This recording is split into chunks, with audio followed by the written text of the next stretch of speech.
Assalamualaikum, namaskar, and hello everybody. It is I, Mushma, back with another video. This is my first video in my study series, and it's also the bonus video of the week since I only upload on Thursdays and Saturdays. I don't know why, I just felt like uploading an extra video. I hope you can hear me, sorry.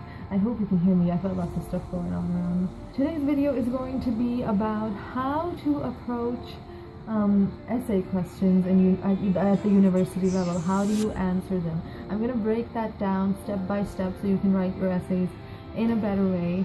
And obviously, many of you are thinking, what does this girl know about essays and stuff? Well, I'm a second year student. I'm in my 4th semester and I'm studying liberal arts and writing and design. And I am someone who generally 80 to 90% of the time I do well on essays. I either get a very decent grade or a very good grade. So I know a thing or two about writing essays, so I just thought I would help everyone kind of understand my process, because sometimes my colleagues ask me about it and I was like, might as well make a video I can refer them to, and maybe it'll help you out too. So basically I'm going to be addressing university level essays. Maybe it will help you if you're a non-university student, if you're in high school or something, I don't know. But okay. Basically I'm going to break it down into a few steps. So let's just jump right into it. Are you ready? So step number 1 is to summarize your question. Now what I mean by summarizing the question, and I'm going to like put up some screen captures in the video, you're going to see it. So what I mean by summarizing the question is that when you get a question, highlight keywords or phrases, okay? And for example, what I do is that I copy paste the question into my Word document and then I make keywords or phrases bold. This works for short questions which are only 2 or 3 lines, but if it's a big question, like it's a paragraph long, which does happen when you go along in university, you get big questions, then you're going to have to highlight the whole sentence at times, maybe 2 or 3 sentences. Now, what this does is when you summarize the question, you're breaking it down, you're taking out all that unnecessary information, unnecessary grammar, you're focusing on certain key things. What you want to summarize are key words, terms, concepts, and then you just want to examine them. Like, okay, for example, say the question I have right now are, what are the notions involved in producing a good university level essay? That's my question. So that's like 2 lines. So words that I'm going to highlight are notions, university level essay. So now that I've highlighted those words, I'm going to be thinking, okay, notions. What are notions? Let's define this. So this is where a thesaurus, is that what it's called? Thesaurus? Or synonyms are going to come in. Basically, you want to just define these words for yourself. If you don't know the definition, look them up. So for example, notions. So what is notions? Ideas, concepts, alright. University level. What does university level mean? Okay, I get that. What's an essay? Okay, let's define an essay. So this is how you're gonna like understand the question. You have to first summarize it so you know like the key words and the key concepts that the question is asking. Sometimes professors will give you long questions which have confusing terms or just a lot of grammar because they're presented in a formal / academic way. So this is why summarizing is important. Step 2, which is brainstorming. And this is where I'm gonna show you one of my recent brainstormings. So this is a question, not the whole question. I'll show you the question on the screen. So as you can see, the question that we got was literally a whole paragraph. So when I started summarizing it, I realized that instead of just highlighting or bolding just a few words or phrases, I was highlighting whole sentences. And that's when I realized that, okay, this is a really complex question and I need to write this down rather than just type it out in order to better understand it. That's a personal preference. You can just type this out and work it out, brainstorm on a computer if you feel more comfortable. I'm a kinesthetic learner and I prefer to have be able to draw and color. So I prefer to write stuff out when it gets really complex and brainstorm on paper. So what I did was I took these colors, I wrote out the question, I wrote the parts that I had highlighted on my computer in my Word document, And I made sure to add this. The reason I added these ellipses was because I wanted to remind myself that there is more to the question. This is not just the question. Sometimes when you summarize or rephrase stuff, you end up thinking that this is what the stuff is. And you need to remind yourself there was more, so that you go back and check it. So I rewrote this, and as you can see, what I did was I further kind of summarized the question by underlining certain terms or certain parts of the sentence, and I put these quotation marks on certain terms which I wanted to really understand or focus on. And then I just jumped into. So brainstorming is basically just interacting with the text. It is like questioning the question. So you can go about in various techniques. The most simple technique is just, who, what, where, when, why, how. This is just ask these questions, look into it. How I did this was, I just first started looking at terms. So for example, Islamic philosophy, I went down to what is Islamic, what makes it Islamic. I know what philosophy is. I looked up the meaning of esoteric because I wasn't sure about the meaning of that word. And this is important. You really need to define words. It's going to help you better understand, and you can even put it into your essay. You're assessing what information do you know and what information do you need. In this case, when I did this, I had only done half the reading, and I was just trying to see whether the information I know with half the reading is enough to answer the question. Then, as I sorted this out, I realized I need some more stuff.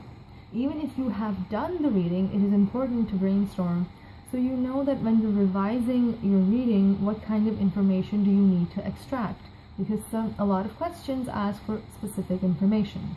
For example, I was like, how does philosophy deal with the truth? I know that it directly deals with the truth. So, by the way, this is my Islamic history and thought course, so this was what it was for. So yeah. So I just went into this, and then at the end, I wrote down these questions. Like, what is esoteric? What is philosophy? Oh, why is philosophy esoteric? And then I was like, I need to give examples. Alright. So I set out this little game plan for myself, right? So this is what brainstorming does. It helps you really open your mind and approach the material. Like, what do you need to do with the material? What is the question asking you to do, and how can you do it? I will make a video on brainstorming soon, but for now let's just go with this. And once you're done brainstorming, you move on to step 3. Assemble and reassemble. Now, the reason I'm saying assemble and reassemble is that once you're done with brainstorming, what you want to do is go through your whole brainstorming session, review it, and just look at the points that you can include in your paper. Think about how you're going to write your essay. So for example, I wrote these questions at the end, right? And when I was reassembling my points, I was like, why don't I use these in my paper? So this is how it can help. So one technique is writing essays is to basically set questions for yourself. So for example, if you have a very complex question, one way to answer that question in an essay is to be like, okay, start the introduction like this. This is a very complex question, and in order to better understand this concept, we need to answer the following questions. So I wrote out these questions. This is what I mean by assembling and reassembling. You take out points from your brainstorming session, and then you kind of consider how you can set these up. The most important thing, or one of the most important things in an essay, is that it is coherent. So when you're assembling your points, try to form a coherence, try to form a theme that you're going to follow, because when you're writing 5-6 page essays, you can forget points, or you can forget where you were going with stuff, and it can ruin the coherence of your essay, or just ruin your essay as a whole. Which is why I wrote down these questions, because once I had these questions and I wrote it in my paper that, okay, in order to answer this question, I'm going to first answer these questions in order to better understand this concept. And I literally did that. It gave my paper a continuity, a sense of coherence, a uniformity, you can say. It's just like writing a story. In a story, you have a beginning, a middle, and an end. So when you're writing your paper, when you're assembling points, you want to assemble them in a way that they make sense, that there's a whole order to them, there's an order of coherence to them. This is really important when you are writing, because professors, even if you're making a great point, sometimes it can get confusing. So this is why brainstorming is important, because this way you can write stuff out and you have it as like a little reference. And then assembling and reassembling points is important, because then even if you're writing essays and you get lost, you have like your little guide to how you're going to do it. It's making an outline basically. You can make an outline any way you want. I usually prefer to answer the question with minimal like other smaller questions, like break it up into smaller questions. I like to go for full circle. So for me, what full circle is that if I'm starting an essay, I'll be like, okay, so in this essay, this is a very complex thing. I'm going to answer these questions and in order to show this. That's my introduction. And then I do that. I answer certain questions. And so I've answered the first question, the second question I stated, and the third question I stated. And then I'm like, I summarize everything. I'm like, and you can see how all of this relates to what the author said. And this is how this is this. So I come in like a full circle. I feel that technique also works. But yeah. So you have to assemble your points and reassemble them. Make sure they work and they're coherent. Alright? Tip number 4. This was 4, yes. Is to write your essay. I know this sounds silly, but this is a tip for a reason. So when you write your essay, this is what you're going to do. You're going to have your brainstorming sheet on one side. You're going to have your laptop in front of you with your question copy pasted into your Word document. And you're going to have, sorry, my mom's just hanging with it. And you're going to have your reading, if you have it in a physical copy. And just the example that you're gonna give. Okay, you're gonna have these 3 things in front of you on your desk or wherever, and you're gonna take a deep breath. I'm not joking. I'm not trying to be funny. I'm serious. So before you start, you need to take a deep breath and just contemplate whatever you just learned, right? Because chances are you've spent from 10 to 20 to 30 minutes brainstorming and reviewing your material. So you need to take a deep breath and just remind yourself, reassess what you just learned. Just process all of that information. So this was the question, this is how I broke down the question, this is how I'm going to answer it, this is the information I've extracted. Just reassess all of that so you understand where you're going to go. Okay? And then once you're done, just start writing. And just write, okay? When you're writing, just start. Just start and do not stop until you've got a page, at least a page or more. Now, I know what you're thinking. Oh my god, what? A page or more? But this is how it's going to work. Just think about it. You already have your question copy-pasted at the top, right? Then you're going to have an introduction. Then you're going to have like the first big paragraph. So that's like a page already. And when you're just going to start the next question, or the next part, that's going to be like a page and a half. So you can totally do it. And the reason that I'm telling you to just start writing and not stop until you've got a substantial amount of material to review is because, okay, Azan. I'm back. So, as I was saying, the reason that I'm asking you to write a substantial amount of material before you start reviewing is because you've got the whole process going in your head. You've just brainstormed, you've just gone over your material, you have thought about the question. You need to get all of that out on the page before you go back and review stuff. Don't review stuff. Because, see, I did this in my first year. In my first year, what I would do is I would write an introduction and be like, oh my god, this isn't Shakespearean enough. Well, I wouldn't be like that, but yeah, like, it's not great, or it's not that. Don't worry about that. Right now, what you need to focus on is just writing everything out. So, write your material out. And this is an important thing, alright? When you're writing stuff out, make sure that you refer back to the question. Refer back to your brainstorming stuff. Refer back to the material. So like when you're writing your paragraph, say you are answering a question you set up for yourself. That, what is the blah blah blah? So you tell them blah blah blah is this, and to support your claim, you have to give a citation. So you give a citation from the reading. You cite it properly in whichever format you use. Very important. Refer back to the question, and this is important because it's not just important for you to kind of reassess what you're doing, why you're doing it, and make sure you don't blabber on forever. It's actually important for your professor, and this is how. When you refer back to the question, don't just like look back at the question yourself and keep writing. refer to it in writing. So for example, if I'm writing, this is blah blah blah, here's my citation, I'm not just going to leave it at that. I'm going to refer back to the question and be like, and this is how this relates to this part of the question, or answers this part of the question. This is important because you know you have to tackle the question. So like, you summarize or you brainstorm, you tackle the question. You've probably heard this phrase from your professors, tackling the question. You've tackled the question, that's great. But your professor doesn't know how you've tackled it because you've tackled it in your own way. So you need to make sure your professor or whoever is reading it can understand how you're tackling it, and can understand how this is working so it's coherent for them. So this is why referring back to the question in writing is very, very important. You don't have to do it after every paragraph, but whenever you've made a few points, make sure you refer back to it in writing, and make sure you refer back to the question after every paragraph mentally to make sure that you're not blabbering off, right? But don't review yet, just refer back. Just keep writing, refer back. Okay, what was I talking about? Okay, this is where it was in my brainstorm sheet. And I'm just going to keep typing. Alright, okay. And now I'm going to refer to the question here in writing. And then I'm going to keep going. And then this is honestly how you fill up your word count. Because when you're writing, you explain concepts, you set up these questions for yourself, you set up a method. It's going to help you fill up that word count or page count. And then we're going to move on to step number 5, which is submitting your paper.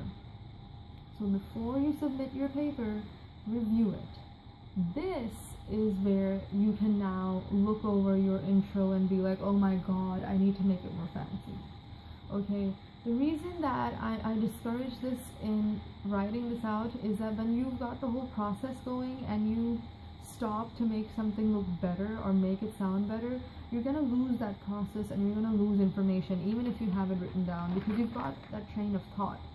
Make sure you've like traveled on that train of thought and seen it through the end before you review. If you review in the middle, it's going to disrupt your train of thought, and that's never a good idea. Every time I've done that, I've messed up the paper, because what's going to happen is some parts of the paper are going to be really refined in terms of writing, but some parts are going to be really random.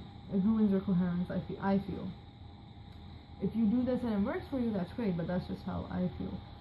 It obviously depends on person to person. So yes, review your paper, word for word, sentence for sentence, make sure everything sounds right, and because now you have a clear head. You've gone with your train of thought, you've put down whatever was there. Now you've got a clear head, so now you can kind of like take a deep breath, make sure you clear your head, review your paper, go through whatever is like written, make sure your punctuation, grammar is right, and more importantly, make sure it's coherent. So if you're reading something that you wrote and you feel like, no, this doesn't sound clear enough, or maybe I can add something, go ahead and add it. Go over your brainstorming sheet or whatever you did and just add more stuff or subtract more stuff. You don't want unnecessary information. You just want information to be very tightly connected. So just take out anything that sounds unnecessary, whether that's a word or a sentence. Don't be afraid, okay? Do not be afraid. And once you've done that, once you've reviewed and refined your paper, just go over it one more time, just roughly go over it, make sure everything sounds like it's connected, write your ending. Preferably you should delete the question that you wrote out at the top, and that's it. Now you submit your paper to your professor. If you email your paper to your professor, make sure that you do it according to the format. Some professors prefer a particular email format, so they want the files to be named in a particular format, and they want the email to be named in a particular format. Make sure you do that, even if it's the middle of the night. Do it. It goes a long way at certain times in the semester. So yeah, to sum up, number 1 is to summarize your question. Break your question into shorter parts, highlight key phrases or terms or key sentences. Number 2 is to brainstorm. So by brainstorming, we mean question the question. Who, what, where, when, why, how. How is this related to the reading? What do I know about it? Just brainstorm. Write stuff out. Whatever is coming to your mind, get it out on paper. You don't want to lose points. So yeah, brainstorm. Number 3 is to assemble and reassemble. What I mean by that is assembling whatever points you've made on your brainstorming or on your computer, and then reassembling them is so that you have like an outline for your essay. So it's a nice coherent outline that you can follow. So if you ever get lost or you're not sure what you're doing, you have something to refer to. Alright, point number 4 or tip number 4 or step number 4. Step number 4 is to write your paper. So once you've got your process going in your head, you've done all this brainstorming and reviewing, just start writing. Don't worry about like making it perfect. You can do that later. Just write stuff out and make sure you refer back to the question both mentally while you're writing, and in writing refer back to the question so that it stays coherent for both you, the professor, the reader, whoever.